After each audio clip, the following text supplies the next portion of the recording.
If you're not with us, then you're missing the real groove of entertainment. OFC TV! Ganti, over the Kaduna support DaBishop, OFC the CEO, Big Entertainment Gang, and OFC TV, and also OFC Radio worldwide. And today we here again with the latest, delicious meal for y'all. Today we're going to be talking on the political gist of the Kaduna state of Nigeria. And our guest for today is not a person but Honorable Saint Hearts C. Ogu, right? And sir, you're welcome. Thank you very much. Yes, sir. So, sir, today we have some questions to ask you. We're going to be talking about politics, actually. So, we have some political questions to ask you so we could balance some equations. So, also balance the arguments around town in the mindset of some people. All right, sir. Our first question here is, with the present persistent situation of kidnap in Kaduna State, what do you think can be done as a solution to this problem? Well, when we talk of solution to this, I'll have 2 or 3 things we must do. 1, unity. Okay. The truth of the matter is that you cannot fight terrorism, kidnapping, banditry, when the people have not known that they are one. True. For the truth of the matter is that we've not been this divided in the history of this nation like we are today. Wow. And when the citizens don't see themselves as one, it will be difficult for them to fight a common enemy. Okay. And so, the first thing, if we must conquer terrorism, is the need for us to be united. When we are united and then see terrorism as a common enemy, nobody talk about tribe, nobody talk about his or her religion, then that is the beginning move to conquer terrorism, vis-a-vis kidnapping and the rest of them. Sure. 2, we must be able to understand that this common enemy, if we don't try to conquer them, they conquer us. True. So the second point is for the government to understand that we must, under one umbrella, fight this terrorism, support and equip the relevant security agencies, Okay. and then ensure that government engage people to head our security services, not based on tribe or religion, but based on competency. And finally, there must be the will, the political will, to crush terrorism. Otherwise, when you arrest, say, 80 terrorists today, and tomorrow you hear that these terrorists have been granted amnesty, reintegrated into the society, then we are not serious to crushing this. Wow. So these are the 3 focal points that if we want to conquer terrorism, we should be able to put into cognizance. Okay. Well, that's a very good one, sir. The next question here is, with the way APC are representing their party in Nigeria presently, will you want APC to still come back or PDP should take over? Well, what I'm going to say now is based on reality on the ground. Okay. First of all, when you look at the APC today, you find out that a house that is not yet in order will definitely not have what it takes to deliver the people from emanating doom. How do I mean? When APC dissolved her national ESCO about 2 years ago, Adam Soshomale led ESCO, they created a caretaker committee with a mandate to organize the election within 6 months. It took them almost 2 years. before they were able to do that. Wow. This is mere internal arrangement that took them this long. 2, when APC came into power, President Muhammadu Buhari came on 3 major mantras. 1, economy, security, and fight against corruption. When you view each of these today, let's start with the economy. Nigeria has gone into recession twice since this era of APC. 2, inflation rate has risen to about 18%. 3, unemployment rate has also risen to about 33%. When you look at security, you find out that, or you could answer this yourself, are we safer than we were in 2015? The answer is as good as mine. We've never had it this bad. First, our farm became unsafe for our farmers to go and plant, which means we are going to have food scarcity because of farmers not being able to farm, because our farms became unsafe, as we've never had before. That's very true. 2, in the educational sector, our schools became unsafe. That not only are we talking of kidnap in secondary schools, even in the universities.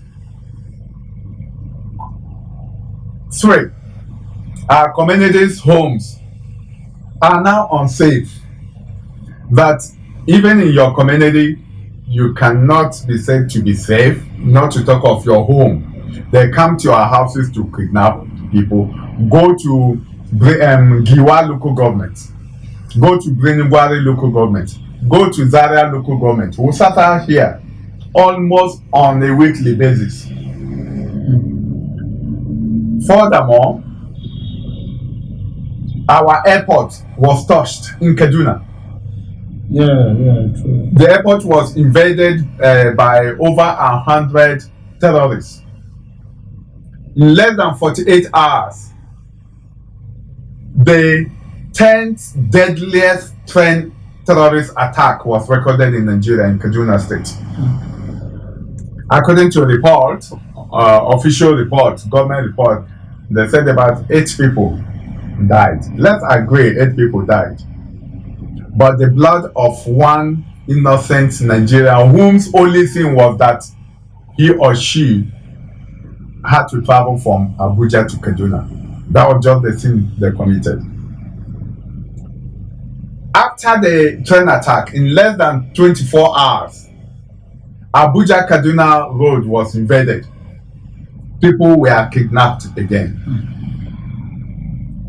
So, as if that was not enough, there had been repeated cases of such kidnapping.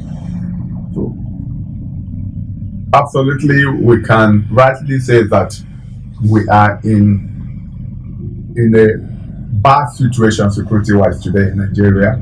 Kaduna State has become the epicenter of terrorism. In fact, the governor of Kaduna State, Malam Nasir El-Rufai, had to cry out. He said,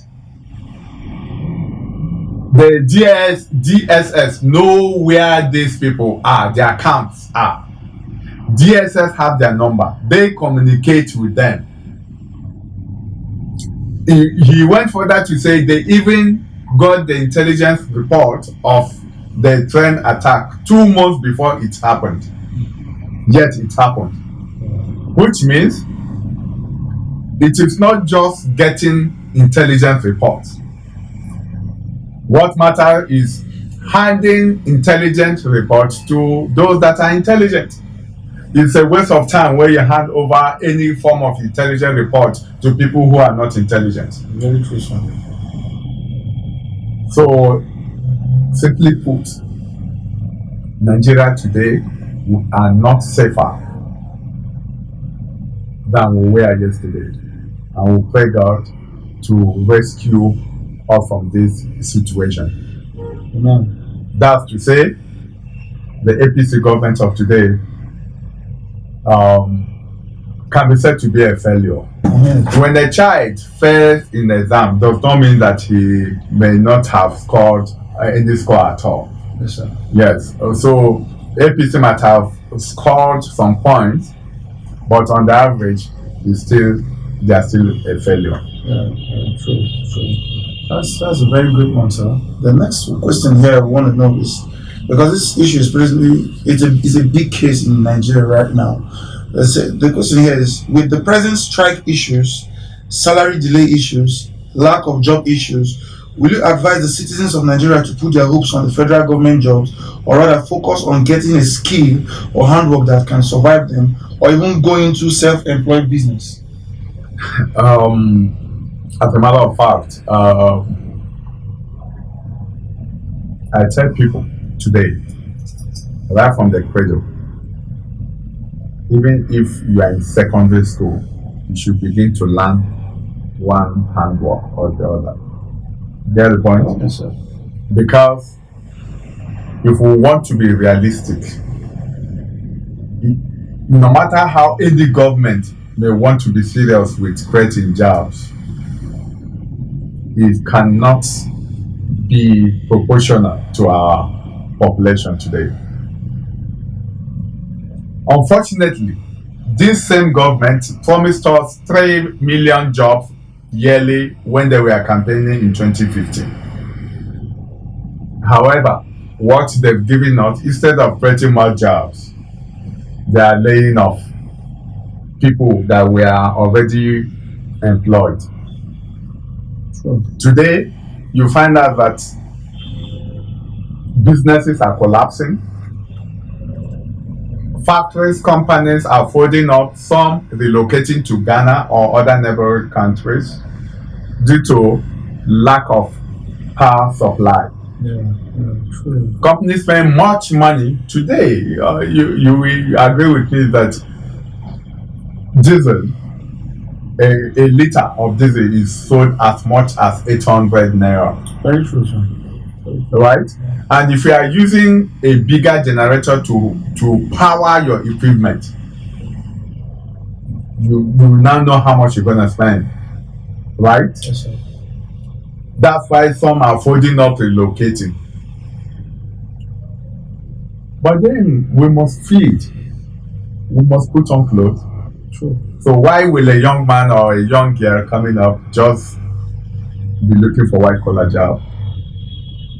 So I encourage every youth, whether you are in school, whether you've graduated already, as far as you are up to 12, if you are a girl, go and begin to learn how to make hair. Yes, because girls will always make their hair. True. So they must pay.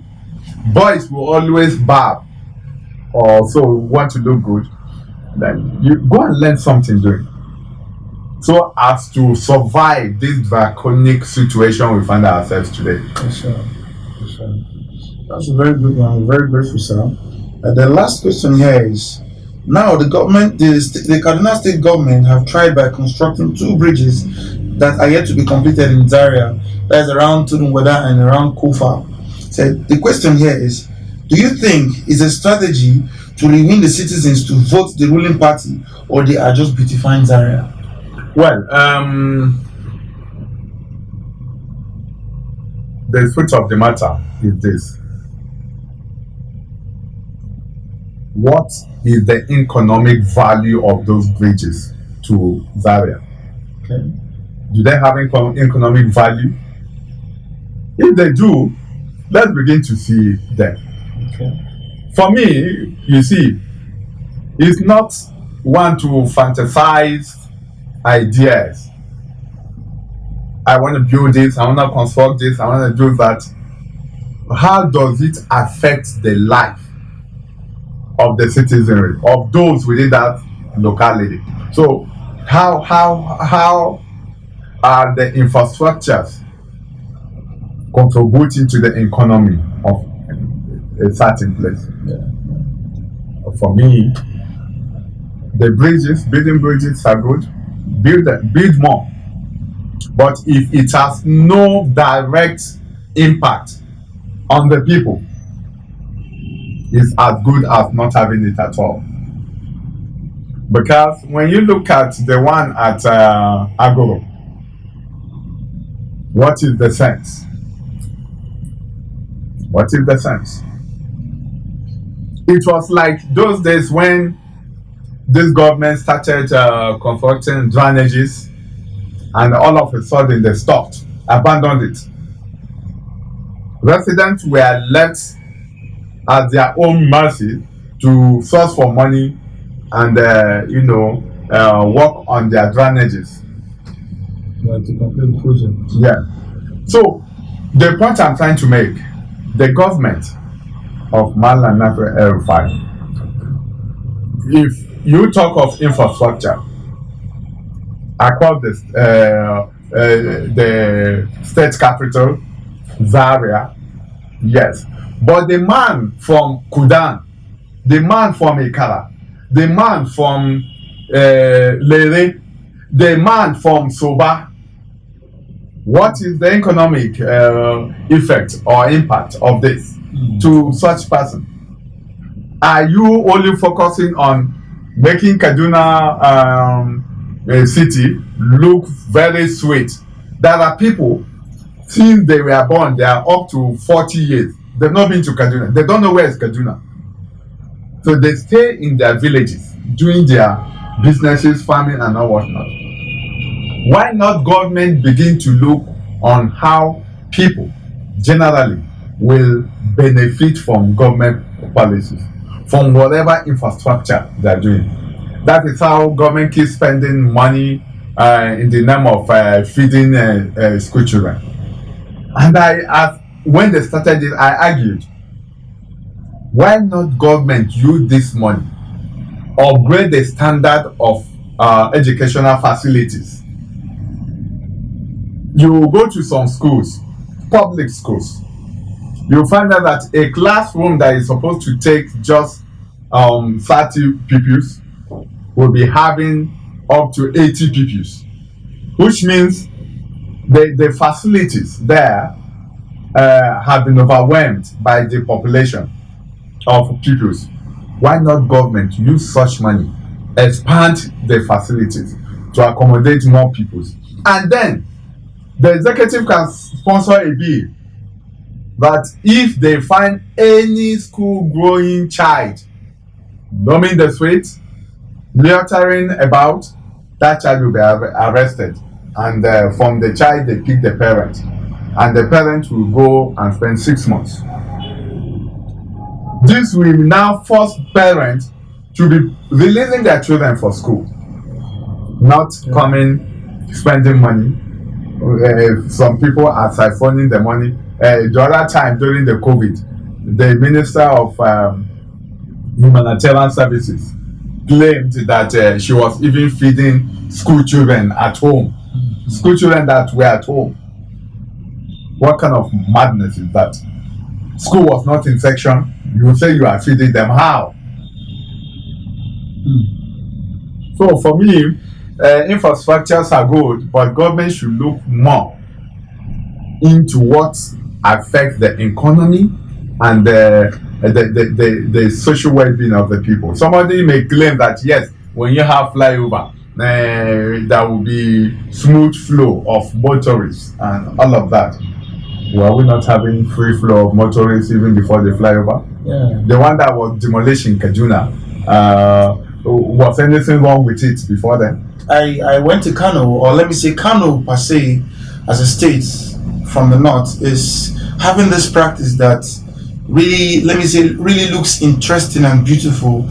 More like this Almajiri thing, these children roaming the street begging up and down for money. I think the government of Kano state have tried to quit that, using Enkarota as a means to stop them. Instead of them begging, urging them to go into the market, selling leathers and carrying goods for people to earn their money, instead of choking the whole street. Now, presently in Zaria, presently in Zaria, we can see that we have a lot of children on the streets begging for money up and down with different strategies. Some will put Gary inside plate and tell you, please help me with money for sugar. Some will hold 5 naira and say, help me with 15 naira to complete it, 20 naira so that I can eat. So, sir, what do you have to say about that particular case? Like, are we supposed to continue living like that, or the government should do something, or somebody should from somewhere come out to fight against that particular case? One of the diseases that man cannot fight against, hunger. Because when you are hungry, you find yourself doing useless things. Sometimes a normal man that lacks food in his home, when you see him making trouble outside and you try to find out, you find out that it's because no money in his pocket. He was not sure of what his family was going to eat. That was why little thing will make him to develop a screw loose. You get the point? And so they constitute menace, absolutely. But what can the government do differently to ensure that people who are hungry have something doing? Is it by this persistent demolition of public places? There are some people that are working with those who own shops that have been demolished, and therefore they have to let them go. I'm not against upgrading the standard of our facilities, but it should be done with human face. For example, Kaswamata that was recently demolished.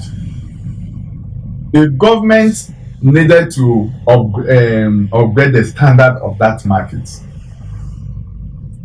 how have they managed the crisis of Sabongeri market that was demolished? A lot of people lost their shops. To date, they don't have the capital to rent a shop, not to talk of acquiring one. That is why you see them hanging around the market with their goods.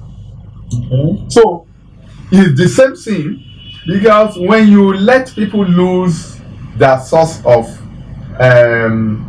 livelihood, where they earn their living, if they are employing 2-3 people, those people are gone looking for a job elsewhere. How are they going to get the job? And when you see them begging, you say they should not beg. Begging for me is better than going to steal. So government should create a conducive environment where people can expand their businesses. Even if you want to demolish, let it be with human face, so that I don't lose millions. At the end of the day, I'm struggling. If I had 10 people working for me, I will find it difficult to manage one person. Those other 9 people, what will they be doing? In fact, that has contributed to the rate of crime in the state today. The election periods are coming close, like we are almost in 2023. So if you have an advice to give to the citizens, will you advise them to vote for PDP or APC?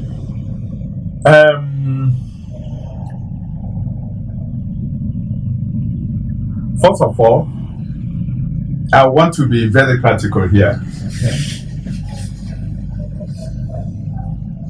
If my parents' shops were demolished,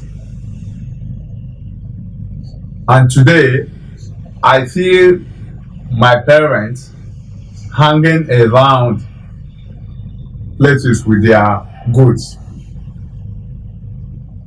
will you go to vote for that same person that demolished your parents? No, I won't. 2,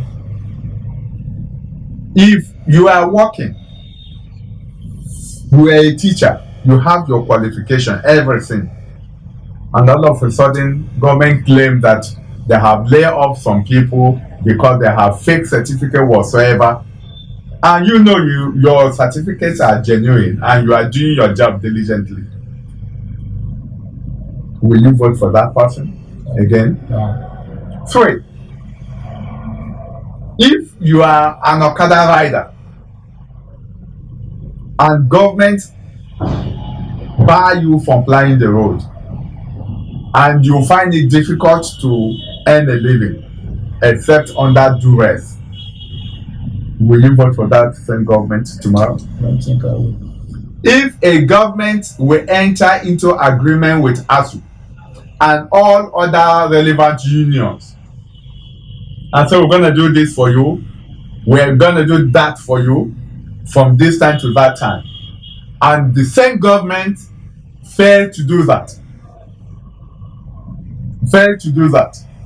and our children are at home, a course that they are supposed to spend, say, 4 years, at most 5 years, they are spending 7 years because of government insincerity in fulfilling their own part of agreement.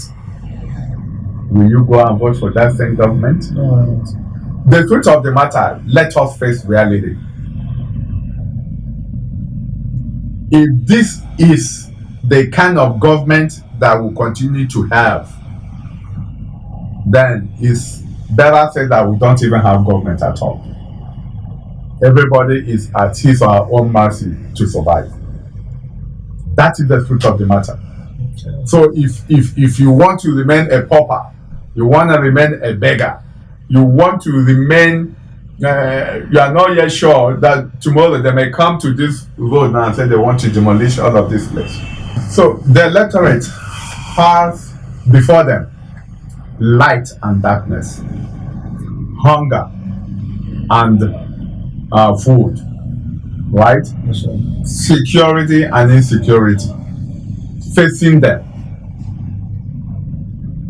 It is their right, their choice to choose to remain in darkness instead of light, Okay. to remain hungry instead of having enough to eat, to remain insecure like we are having today than to be secure. But for me, I will advise you choose light instead of darkness. Okay. You choose plentiful instead of hunger. You vote PDP. We have tried them. It's gonna be 8 years. During the era of PDP, by now that we are talking of we're into Ramadan, you will see government support to enable people fast. You will see people going to pilgrimage is one of the pillars of Islam. During the era of PDP, they sponsored many people to Mecca and Jerusalem. But today, this government claims no money. Yet, the president just granted pardon to Joshua Dare and others who were convicted for corrupt practices. So, which means they are promoting and asking you, go and steal government funding. When you finish stealing this funding, you come back, they will do abracadabra that you are now in detention. After some months, the president grants you state pardon. You go and be eating your money. If that is the kind of government you want to have, keep pushing you. Go ahead. And then, Mr. Slow, I've never seen a government that is so slow like this government. Remember, Governor El-Rufai said that they got the intelligence report about the train attack 2 months before that time. The Minister of Transport, Rotimi Amechi, also said that he submitted a request for 3 billion naira to enable them buy security gadgets meant for that route, and it was kept aside. So, which means if they had acted upon the intelligence report, like Governor El-Rufai said, that attack would have been averted. If they had acted on Rotimi Amechi's memo and gave him approval, perhaps the security gadget would have notified the security agencies of that imminent attack. But because it's a government of government of snail, in snail movement, they couldn't act before it happened. I pray that people will realize it and look at government that will act upon any intelligence report, and then the government that will also give approval where necessary. If the minister, like they also claim that the minister submitted a company that had not been tested in such assignment, so do you now throw the baby with the bathwater because the minister submitted such, therefore just keep the memo aside? Or government should have gone ahead to do the needful, get a reputable firm to do the job. All right, so that's a very great one. We're very grateful for your time and for the citizens watching right now. So we've heard what our guests said, and if they say who get heard, make you use them. Who wise, make you use them. I like the speaker for broken because this is the rule of OFC TV. So keep watching OFC TV, the home of entertainment, where you get the latest gist, and this information is food for your soul. So enjoy yourself and have a great day. Peace out. OFC TV.